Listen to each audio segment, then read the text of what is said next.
Казвам се госпожа Атанасова и съм класен ръководител на втори А клас на 74-то село град Седелче. Днес имаме част от домашен видеотехника и ще приготвим малък подарък за нашите майки. И като съвсем скоро на госпожата разбира се. Приготвила съм ви два модела. Картички, които може да видите на бюрото. Всеки един от вас ще си избере модел. След което шаблончетата, които съм раздала, започвате да очертавате върху хартия, цветна хартия или гланцово блокче, върху цвят, който вие си изберете. В зависимост от моделите, а и в зависимост от вашия вкус. Когато изрежете и са готови всички елементи, ще ме викате, за да ги подредим заедно. Разбира се, ако имате нужда или въпроси, вдигате ръка. Тук имаме листенца, имаме лаленца, но с табълцата на лаленцата също ще направите тънки зелени ленти. Всеки един от вас може да го направи.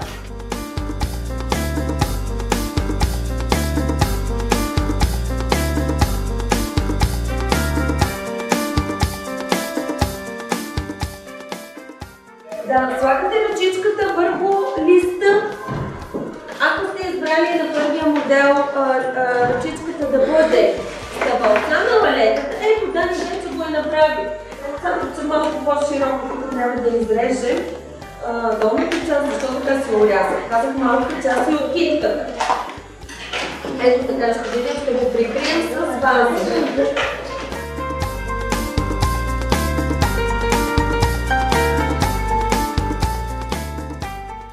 Очертавате върху бялата част на гланцовото блокче, след което обръщате, защото може да има следи от химикалите и лимони.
съчетала и цветовете, виждате ли? Да. Картичката е страхотна, вярвам, че мама много ще се зарадва. Ето и Дани Маринов е решил да направи едни усмихнати лаленца. Добре, Дани, ти си заложил само на жълтия цвят. Ето и картичката на Беки.